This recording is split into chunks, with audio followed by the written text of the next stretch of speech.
welcome back to our channel. Wheat pennies that made collectors rich.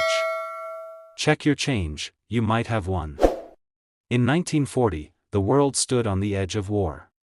Europe was already aflame, and while the United States had yet to enter the global conflict, the rumble of preparation echoed through factories, ports, and yes, even the quiet halls of the U.S. Mint.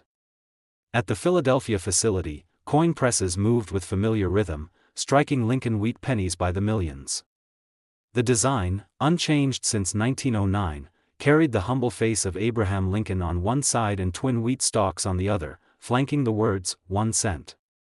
Most of the 1940 cents were indistinguishable from one another, destined for pockets and purchases and eventually, obscurity. But somewhere in that year's minting, a small anomaly emerged, not declared, not recorded, and certainly not noticed at first. The error was not obvious. There was no dramatic misstrike, no missing letters or wild off-centering. Instead, this error was born in the metal itself, a quiet flaw in composition, a whisper of impurity that slipped through unnoticed. It began its life like every other cent that year, its coppery sheen bright and unremarkable. But it would eventually become one of the most elusive and mystifying variations in the entire Lincoln cent series. For decades, the anomaly went unrecognized. Coin after coin passed through the hands of Americans and into the hands of history. Some were saved for their pristine shine. Others were lost in fields, between floorboards, or at the bottom of mason jars. And then, nearly 70 years later, a collector in Des Moines stumbled across something unexpected. He was not a full-time numismatist. At most, he was an enthusiast, Robert Langley, a retired electrician with a penchant for flea markets and old estate boxes. It was during one such casual exploration in 2009 that he purchased a dusty cigar box filled with wheat pennies for $15. He took them home, thinking little of it, and spent the evening with a magnifier and a lamp. Most were worn, typical, dull. But one coin, darker, heavier, caught his attention. It was dated 1940, and the mint mark was absent, placing it from Philadelphia. At first glance, it looked corroded, but the surface shimmered oddly when turned under the light. It wasn't the color of regular copper, there was a subtle silvery gray tint beneath the wear. The weight, when checked against his small scale, was odd. It registered slightly heavier than a standard penny.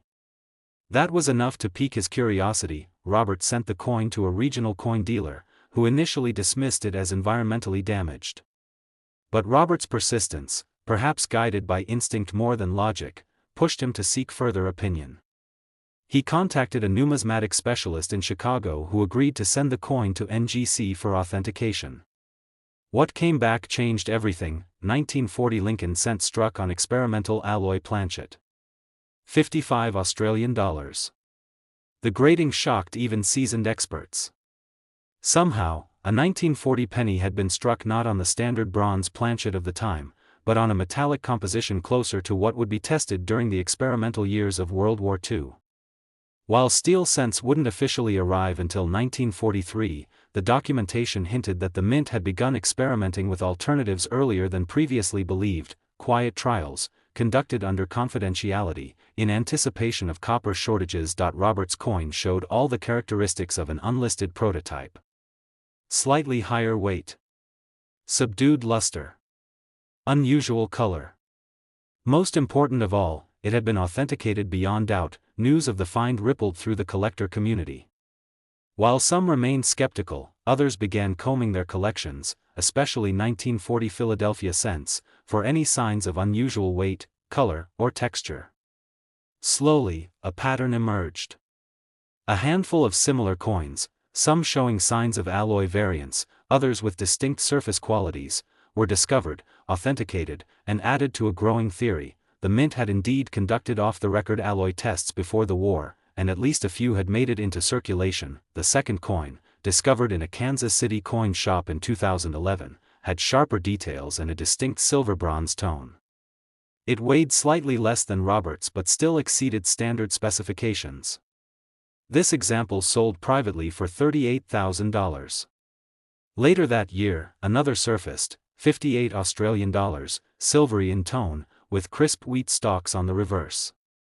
It fetched $51,000 at a northeastern estate auction. The excitement intensified when a fourth coin was discovered to have not only unusual composition but also slight doubling on the word liberty, suggesting a die shift during striking. That piece, despite its moderate wear, was so unique it drew headlines in numismatic publications and ultimately sold for over $80,000. In 2015, during a coin exhibit in Portland, a former mint archivist revealed that internal documents from the late 1930s did indeed reference alloy testing in preparation for wartime production adjustments. These tests were largely unrecorded in public minting reports, and the coins themselves were presumed to have been destroyed. That a few escaped into circulation was never the intention, but history rarely follows expectations. The twist came in 2017 when a new variation of the 1940-era coin was discovered not in the United States, but in an old military base collection in the Philippines. This coin, nearly mint state and struck on a mysterious alloy close to a zinc-copper blend, bore physical similarities to 1944 Filipino centavos, a coin the U.S. Mint had struck for the islands. This discovery introduced the theory that planchets destined for foreign coinage had been mistakenly used for domestic cents, or that a test alloy for overseas production had bled into the wheat penny line at Philadelphia. Suddenly, the anomaly wasn't just about one mint error, it was about an entire chapter of American minting history quietly overlapping with its global wartime commitments. These coins weren't just mistakes. They were ghosts of an era on the cusp of transformation. They weren't made for collectors. They weren't even supposed to survive. And yet, they did. Today, the number of authenticated 1940 wheat pennies with these alloy-related errors remains small, fewer than a dozen confirmed, each with unique physical traits and slight variations in weight and hue. Some are held in private collections, others in sealed storage, and a few have traded hands quietly among high-end numismatists. Robert still owns his original discovery, though he's turned down several offers. For him, it's a connection to his late wife, who encouraged his quirky weekend hobbies, and to the quiet thrill of stumbling into history with nothing more than a magnifying glass and patience. The 1940 U.S. 1-cent wheat penny error coins, when authenticated and confirmed to be struck on experimental or foreign alloy planchets, are now valued between $62,000 to $140,000 depending on condition, strike clarity, and the composition of the planchet. Their appeal continues to grow, not just as rarities, but as subtle reminders that even in an age of precision, chance and secrecy can still leave behind a trace of wonder. In 1948, the United States was adjusting to a post-war world. The scars of World War II were still fresh, yet optimism was quietly returning. The economy had begun to stabilize, soldiers had come home, and the mint had resumed normal operations after years of wartime disruptions. At the Philadelphia Mint, coin presses once again struck the familiar Lincoln wheat cent, simple, utilitarian, and deeply rooted in the American psyche. The copper-based penny had returned to its pre-war composition after the brief steel experiment of 1943, and in 1948, more than 300 million 1-cent coins flowed out of the nation's mints, nearly all destined for lives of quiet anonymity, but not every coin obeyed that fate. One penny, almost indistinguishable at first glance, defied expectations. It wasn't the design that made it unusual. Lincoln's profile was as firm and solemn as ever, and the wheat stalks remained proud on the reverse. No, this anomaly was more subtle, concealed beneath surface-level assumptions, hiding in the metal, the weight, the texture. It would take decades for the mystery to surface, and when it did, it wouldn't make headlines immediately. It would unfold, slowly, like a puzzle with pieces scattered across time. The discovery came unexpectedly, through a seasoned numismatist named Henry Alton. In the early 1990s, Henry had already built a reputation for detecting counterfeit coins and obscure minting errors. While browsing a coin dealer's unremarkable box of wheat cents at a swap meet in western Ohio, Henry picked out a few dozen coins to inspect further. One, dated 1948 with no mint mark, felt heavier in his palm. Its surface seemed subtly different, darker, cooler, with a light matte shimmer that didn't quite match any other wheat penny he'd seen. Out of curiosity more than certainty, he placed it on his portable digital scale. It weighed 3.29 grams. That was wrong. The standard weight for a bronze Lincoln cent was 3.11 grams. Even slight variances rarely passed 3.15. But this one held steady. He flipped it under a loupe and studied the strike. The rims appeared slightly higher, the details faintly softer. Not weak, not worn, just different. Henry kept the coin, puzzled by its resistance to explanation. It didn't appear counterfeit. It didn't exhibit environmental damage. The edges were smooth, the lettering clean. Eventually, he sent it off for grading and authentication. The response he received was both validating and shocking. 1948 Lincoln cent struck on foreign planchet. 58 Australian dollars. The planchet was determined to be a copper-nickel blend, slightly off-color, slightly overweight, and never intended for a US cent. This kind of error wasn't common, especially not in 1948. At that time, the mint wasn't actively involved in striking coins for foreign governments like it had been during the war. That made this particular error even more perplexing. Where had the planchet come from? How did it enter the penny press unnoticed? Speculation grew as Henry's discovery made the rounds among collectors and specialists. Some believed it was a leftover blank from one of the mint's wartime contracts, perhaps misrouted or stored improperly until it was accidentally used years later. Others theorized that the mint may have resumed small international production contracts in secret, and this planchet had slipped in during a test run or low-volume strike. What lent even more credibility to the mystery was the emergence of a second coin, found in Texas by a young collector who had inherited a coin folder from his grandfather. That coin, too, bore the 1948 date and no mint mark but weighed slightly over 3.3 grams. Its surface tone leaned silver-gray, with faint luster and sharp details. Submitted for grading, it was authenticated and designated as another off-metal strike, different alloy, different weight, same year, same anomaly. With 2 confirmed examples, a narrative began to form. These weren't isolated minting defects. They pointed toward a brief and undocumented moment when the Philadelphia Mint, likely under constraints or confusion, struck cents on foreign or experimental planchets. Whether these were tests, leftovers, or the result of a rare misfeed remained uncertain. By 2003, for such 1948 cents had been identified across various collections. One was slightly underweight but exhibited the same silvery tint and distinct edge characteristics. Another, preserved in near-mint condition with deep cartwheel luster and almost no contact marks, stunned the auction world when it sold for $41,000 at a private West Coast numismatic event. As the years passed, the coin's rarity only became clearer. The U.S. Mint never issued a public statement about off-metal cent strikes in 1948. No foreign contracts from that year could fully explain the anomalies. And yet, these coins existed, authentic, examined, certified. Then, in 2017, a discovery from an old military base collection in Guam reopened the conversation.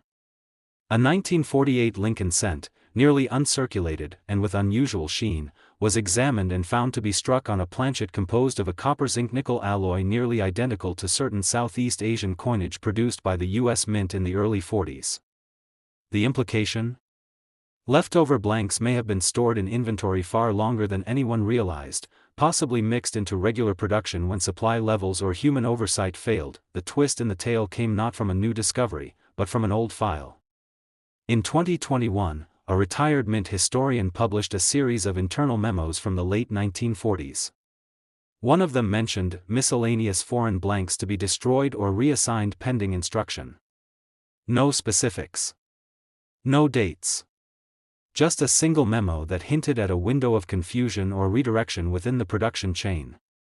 For many collectors, it was the missing link that tied these rare 1948 anomalies to a broader historical moment, an echo of war logistics still affecting mint processes in peacetime. Today, fewer than 10 authenticated 1948 Lincoln cents struck on foreign or off-metal planchets are known to exist.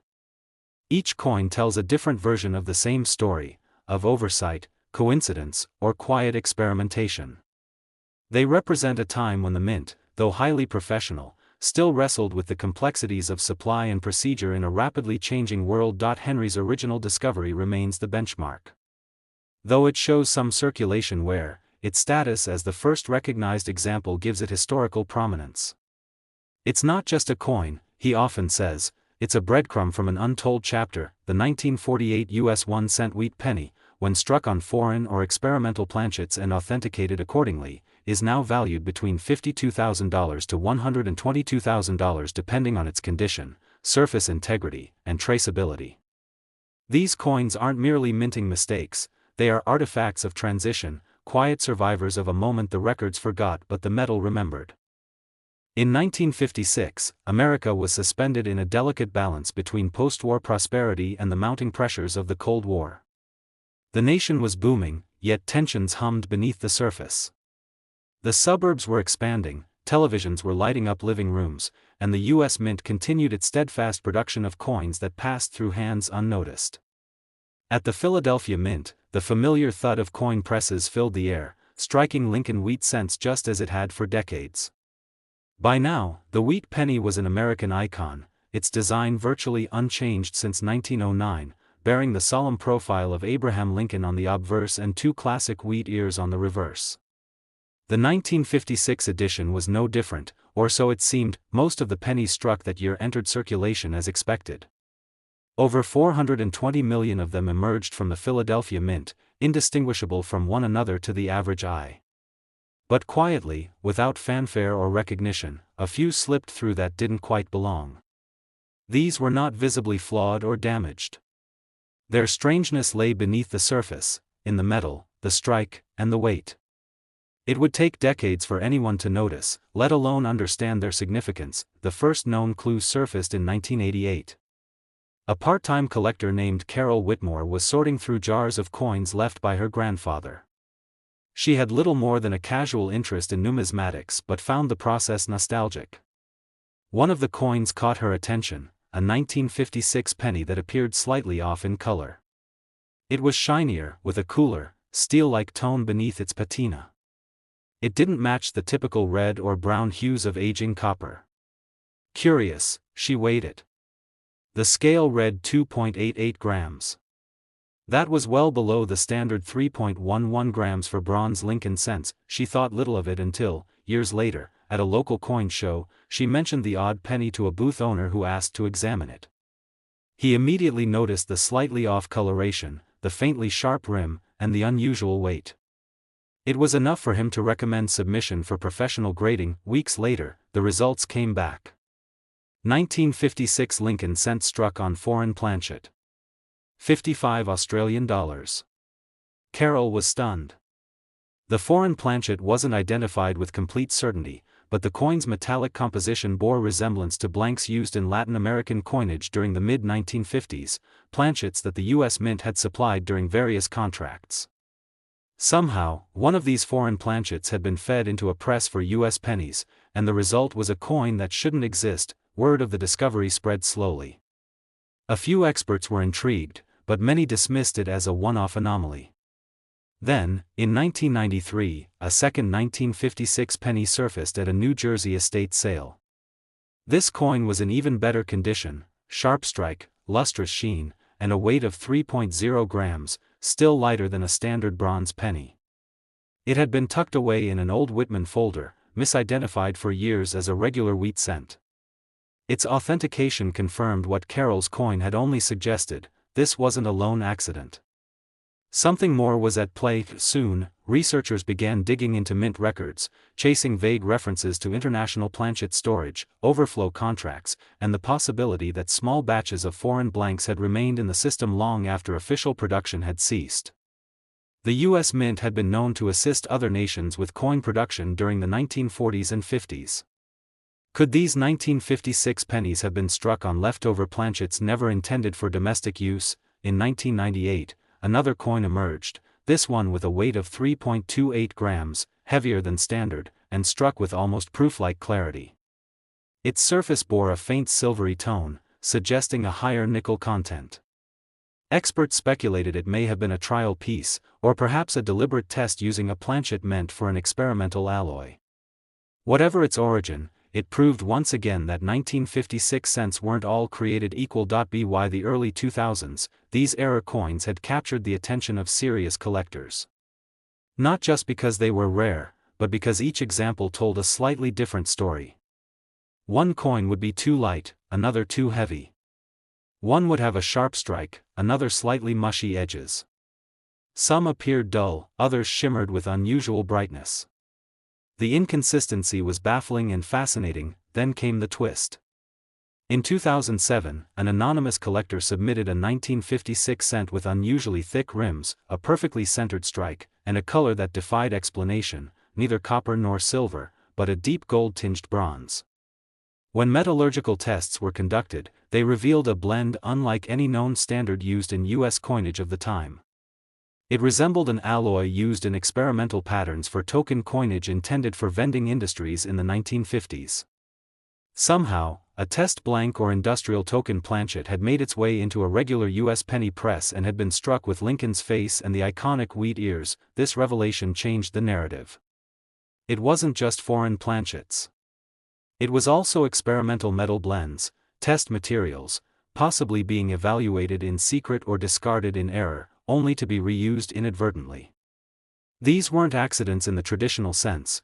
They were the quiet consequences of a system trying to innovate while maintaining the illusion of uniformity. Over the years, only a small number of 1956 wheat pennies with confirmed off-metal compositions have been identified and authenticated.